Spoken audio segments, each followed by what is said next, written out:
Um pouco mais cedo, o Megali citou por aqui pedras portuguesas, pedras no nosso caminho que serão tiradas. Mas isso não necessariamente é uma coisa boa, né? As pedras portuguesas são muito belas, com certeza.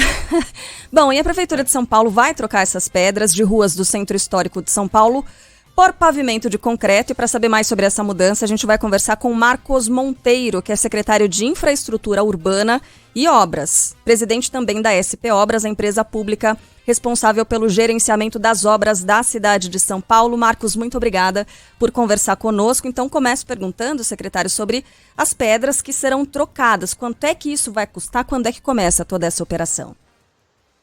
Bom dia, Carla. Bom dia, Luiz. Bom dia, Ivan. Bom dia. Grato pelo convite para a gente poder falar um pouquinho sobre essa intervenção importante para a cidade.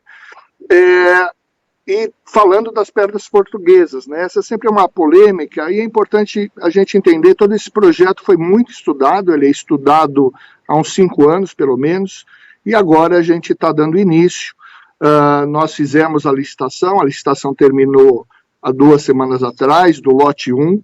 Esse lote 1 ele tem valor de aproximadamente 32 milhões de reais, e o lote 2, agora do Triângulo Histórico, está na fase de recursos, e também a gente deve lançar. No total vão ser 64 milhões na região do Triângulo Histórico, e nós devemos começar as obras, emitir as ordens de serviço, começar as obras ainda na primeira quinzena de outubro.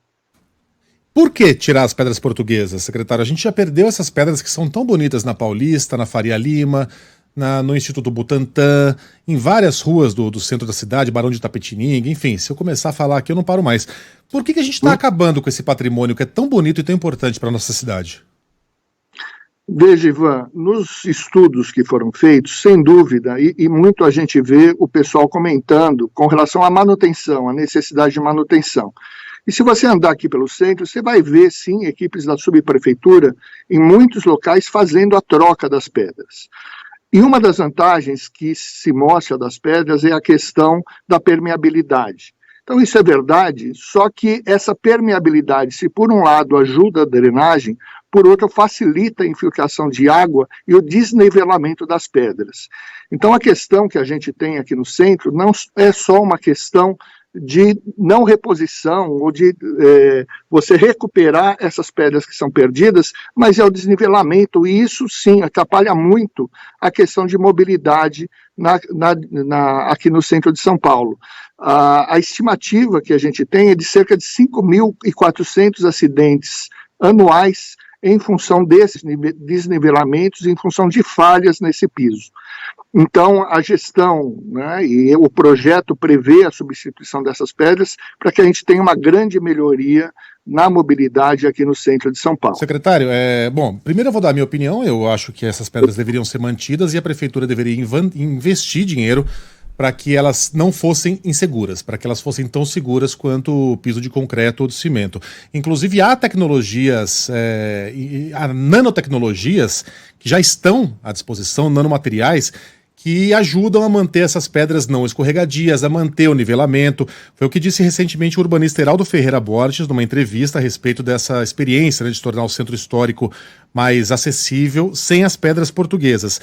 Ou seja, ele diz que é possível uma equação onde a gente mantenha a segurança de quem passa por ali e também a beleza histórica do centro de São Paulo. Me parece uma solução, havendo essa tecnologia e São Paulo sendo uma cidade muito rica com dinheiro em caixa, uma solução preguiçosa. Você optar por simplesmente concretar o centro de São Paulo em vez de investir para torná-lo mais bonito e tão seguro quanto. Veja, Ivan, evidentemente nós aqui na prefeitura... Só para esclarecer, secretário, é o Megali falando aqui. O Ivan está conosco, mas é o Megali falando. Desculpa, Megali. Não tem problema. Então, nós aqui na prefeitura estamos acompanhando todos esses processos tecnológicos. Agora, a gente tem que entender também que um projeto, ele não é feito e não é executado de um dia para o outro. Essas decisões que a gente está implantando agora vêm de um projeto que vem sendo estudado há alguns anos e vem sendo aprovado nos órgãos de patrimônio, com Presp, IFAM, com DEFAT, há algum tempo. Então, a gestão pública tem essa característica, né? Outra coisa... Para empregar qualquer método, nós temos que ter esses métodos catalogados nos nos órgãos da prefeitura, nas tabelas da prefeitura, os processos têm que ser certificados e qualquer nova tecnologia tem que passar por esse processo. Então, pensar numa nova tecnologia, essa tecnologia teria que ser estudada, teria que ser aprovada, tecnologicamente comprovada a sua eficiência, e daí a cidade perderia, né? Então, eu entendo que hoje, para a cidade, nós termos o piso, como foi feito no Vale do Anhangabaú, onde a gente vê as pessoas conseguindo utilizar para patim, para skate, de uma forma muito mais segura, de uma forma muito mais viável, inclusive com relação às pessoas com deficiência de mobilidade. Bom, eu sei que eu vejo essa pedra portuguesa nas cidades portuguesas, vejo em Sintra, vejo em Porto, vejo no Porto, vejo em Lisboa. Portugal é um país pobre, é um país europeu pobre. O Brasil é um país sul-americano rico, São Paulo é a cidade mais rica da América Latina. Eu considero que a cidade adotou a solução mais preguiçosa e mais fácil ao abrir mão dessa pedra que é tão bonita e representa a nossa história, representa a história de São Paulo, por um piso neutro, sem nenhum atrativo, sem nenhuma graça, que desvaloriza a beleza do nosso centro. Mas enfim, as informações estão colocadas aí, Ivan. Não, eu queria saber se não há, porque o secretário falou que tudo é muito estudado, né? Mas se não há um meio termo, quer dizer, porque eu sou em cima do murista aqui, né? Eu acho que todo mundo tem um pouco de razão. Quem é o cadeirante que não gosta de andar na pedra portuguesa, que escorrega, que tropeça, assim como quem quer curtir a beleza. Não há um meio termo, vou deixar nesse determinado quarteirão, a gente mantém. Não sei. A implementação disso se deu em outro contexto, né, em que as pessoas não circulavam tanto por ali, como diz o secretário, de bike, de cadeira, né? Mesmo com cadeira de rodas, a gente evoluiu bastante. Tem muito que evoluir ainda, mas a gente evoluiu. Segue a reocupação, né, das ruas. Tem do um meio centro, termo, então. boa questão.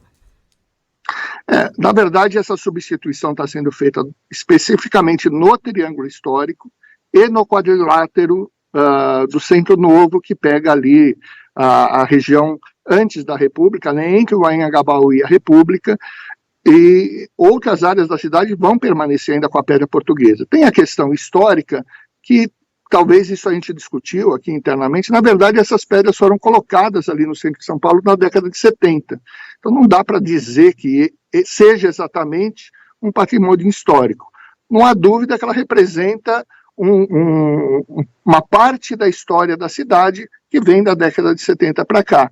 E é, sim, uma manifestação cultural, né, da cultura portuguesa, mas não é exatamente um elemento histórico, e isso foi levado em consideração na aprovação pelos órgãos de patrimônio da cidade. Eu acho que para o patrimônio ser histórico, a gente não depende somente de um carimbo, né, secretário? Quando a gente vê o antigo calçamento da Paulista, com os desenhos tão bonitos do mapa do estado de São Paulo, eles nos remetem ao calçamento de pedras portuguesas de Copacabana, que é muito característico e não precisa de uma assinatura e um carimbo para ser considerado algo histórico ou simplesmente belo. Mas enfim, estão colocados aí os dois lados, acho que a gente pode agradecer ao secretário. Queria só perguntar, quais são as ruas que vão continuar, tem rua que vai continuar com a pedra portuguesa? Onde é que exatamente vai acontecer essa troca? O senhor falou ali do triângulo bem no centro histórico, né? O triângulo ele envolve ali o triângulo formado pela Boa Vista, Líbero Badaró e Benjamin Constant. Então são as ruas internas, então o projeto prevê que, num primeiro momento, nos primeiros 11 meses, sejam requalificadas as ruas internas. Um dos objetivos da logística de implantação disso é que nós não tenhamos nenhuma interrupção de rua, então isso vai ser feito metade da rua de cada vez, um quarteirão sim, um quarteirão não, para não interromper o tráfego. Nós temos um tráfego pesado nessas ruas, é caminhão de lixo, é caminhão de bancos, então o tráfego é bastante pesado e o objetivo é causar o mínimo transtorno possível para a população nessas intervenções que estão sendo feitas, e depois de terminada a intervenção na região interna, vai ser feita a requalificação ali do pavimento da Rua Boa Vista, como eu falei, da Líbero Badaró e da Benjamin Constant. Seu Marcos Monteiro, secretário de Infraestrutura Urbana e Obras, presidente da SP Obras, a empresa pública da Prefeitura de São Paulo, responsável pelo gerenciamento das obras aqui da nossa capital. Secretário, muito obrigada pela atenção conosco, com os nossos ouvintes. Bom trabalho. Bom dia, Luiz. Bom dia, Ivan. Bom dia, Carla. Bom e dia. A todos os outros. Mais, secretário. Abraço. E temos um novo Vai Pra na praça. Ouvinte final de telefone 4892. Vai pra Portugal, Megar. Era Cuba. A questão é tentar melhorar a nossa cidade, né? Com aquilo que funciona lá fora. Talvez não tenha ficado tão claro para quem não preste atenção. E sobre quem diz, mas essas pedras são escorregadias, são. A ideia é você usar a tecnologia de que a gente dispõe hoje para que elas sejam seguras e bonitas. A gente tem dinheiro. São Paulo está com sobra de grana no caixa, que não está sendo investido pela prefeitura. A gente tem condição, a gente tem boas mentes, a gente tem bons arquitetos, a gente tem a tecnologia, mas opta pela saída preguiçosa. Vamos concretar tudo. Ótimo. A cidade fica cada vez mais cinza, mais feia, e aquilo que caracteriza o nosso centro vai embora. E quem olha o cimentão do Anhangabaú não consegue chamar aquilo de revitalização necessariamente dito, né? Porque é muito frio, realmente, é muito feio. O skatista tá adorando, mas quem não é skatista achava o Anhangabaú muito mais bonito antes. De qualquer jeito, é algo que você falou de preservar a história que tá meio que fadado ao insucesso, né? Eu tava lendo uma reportagem do Jornal Extra, do Luiz Ernesto Magalhães, e ele entrevistou o último mestre calceteiro da Prefeitura do Rio em atividade. A Prefeitura do Rio, ela tem esse desafio mesmo de formar as pessoas que não... Porque reformar é mais fácil, mas que fazem os desenhos, que montam, né, essas calçadas. E aí ele é pai de 6 filhos, é uma matéria bem legal, o Gedeon Azevedo. Ele é pai de 6 filhos e um deles está aprendendo o ofício justamente de fazer ali, por exemplo, um calçadão de Copacabana, uma coisa diferente. Mas os mestres calceteiros, Luiz Megali, estão acabando. A gente vai ter que importar de Portugal também. Mas é isso aí. Aliás, outro local que foi revitalizado em São Paulo, o Lago da Batata, né? Podia ter ficado muito mais bonito. A gente tem um aeroporto lá com árvores que não cresceram ainda. Mas aquele lugar era horrível, gente. Mas você vai revitalizar. Aquilo lá era um pesadelo, Você vai revitalizar e deixa o lugar apenas menos feio. Para revitalizar, você tem que entregar algo bonito para a cidade. O Lago da Batata hoje está apenas menos feio, mas continua feio.